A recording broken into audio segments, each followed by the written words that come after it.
بسم اللہ الرحمن الرحیم۔ السلام علیکم۔ امید ہے کہ ہمارے تمام قائرین خیریت سے ہوں گی۔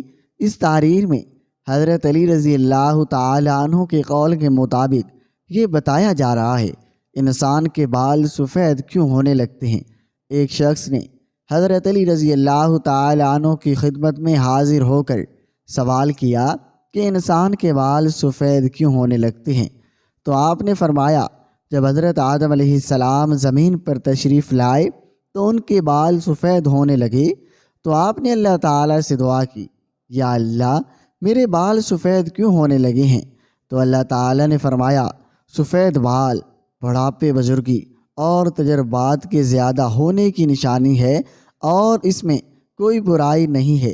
بڑھاپے میں نفسانی خواہشات کم ہو جاتی ہیں اور فہم بڑھ جاتا ہے، اس لیے ہمیں چاہیے ہم اپنی رائے پر بزرگوں کی رائے کو ترجیح دیں، کیونکہ ان کی رائے تجربات کی بنیاد پر ہوتی ہے۔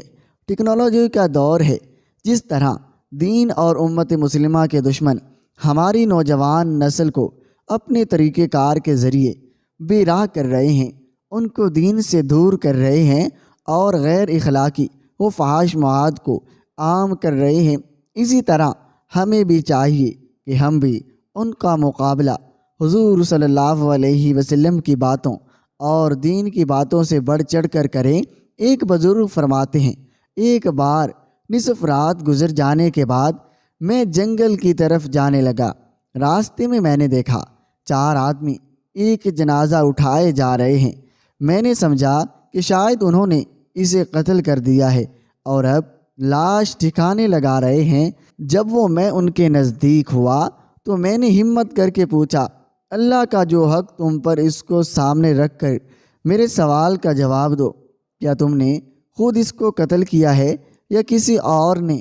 اور اب تم اس کی لاش کہاں ٹھکانے لگانے جا رہے ہو؟ انہوں نے کہا، ہم نے نہ خود اس کو قتل کیا ہے اور نہ یہ مقتول ہے، بلکہ ہم مزدور ہیں اور اس کی ماں نے ہم کو مزدوری دینی ہے اور اس کی قبر کے ساتھ ہمارا انتظار کر رہی ہے، آؤ تم بھی ہمارا ساتھ دو۔ میں تجسس کی وجہ سے ان کے ساتھ ہو گیا۔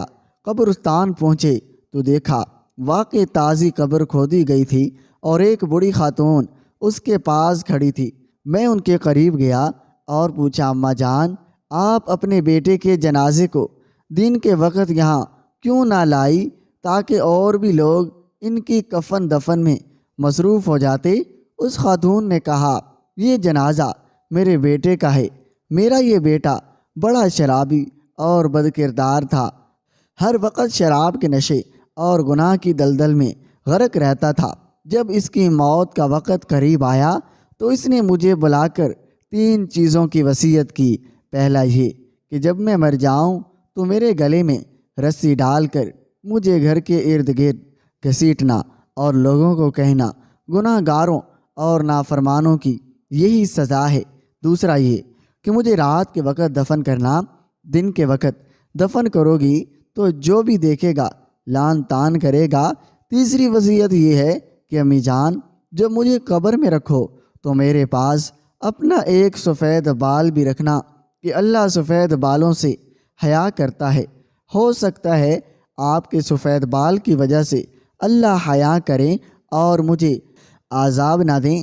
جب یہ فوت ہو گیا تو میں نے اس کی پہلی وصیت کے مطابق اس کے گلے میں رسی ڈالی اور خوب گھسیٹا۔ ہاتف غیبی سے آواز آئی، اے خاتون، اس کو یوں نہ گھسیٹو، کیونکہ اس کی گناہوں پر ندامت اور شرمندگی کی وجہ سے اللہ پاک نے اس کو معاف کر کے اس کی مغفرت کر دی ہے۔ میں نے جب یہ بات سنی تو اس کی نماز جنازہ ادا کی اور اس کو قبر میں رکھا، اور وصیت کے مطابق اس کی ماں کے سر کا سفید بال اس کے ساتھ رکھا۔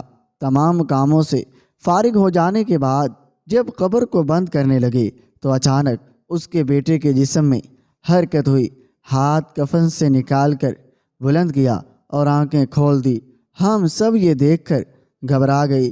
وہ ہمیں دیکھ کر مسکرایا اور کہا، اے شیخ، ہمارا رب بڑا رحمان الرحیم الغفور ہے، وہ احسان کرنے والوں کو بھی بخش دیتا ہے اور گناہ گاروں کو بھی معاف کر دیتا ہے۔ یہ کہہ کر اس نے ہمیشہ کے لیے آنکھیں بند کر دی اور ہم قبر پر مٹی ڈال کر واپس آ گئے۔ ہم کو اپنے گناہوں کی توبہ دور کی بات ندامت تک کا وقت نہیں، بلکہ ابھی تو گناہ اعلانیہ اور فخریہ طور پر کیے جاتے ہیں۔ گناہ کر کے اللہ سے بے وفائی کا ثبوت تو ہم روز دے رہے ہیں، لیکن محبت کا ثبوت بہت کم لوگ دیتے ہیں۔ اللہ ہم سب کا حامی و ناصر ہو، آمین یا رب العالمین۔